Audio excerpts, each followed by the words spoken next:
The system is built on too much borrowing, too much debt.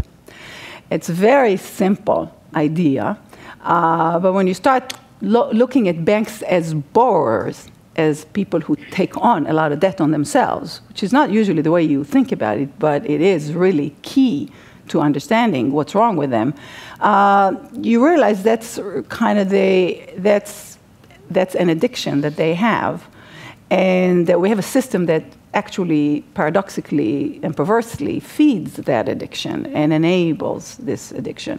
And no wonder they respond and act and compete to consume more of that addictive substance, borrowing, which means funding everything all the time by making promises to pay back. And that's the way they like to fund. Well, in the rest of the economy, that's not as common and anywhere near as prevalent as in banking. We have corporations without any regulation that just don't borrow very much. Most corporations don't borrow very much. Most individuals and businesses couldn't borrow very much.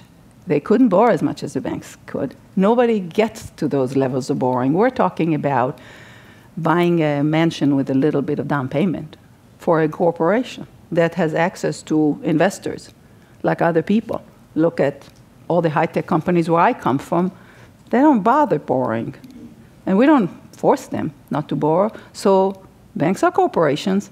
They, too, can ask investors to give them money to invest if they have good things to do with the money. Just like other corporations, they can ask some more. How do they borrow? Well, they start by borrowing from all of us.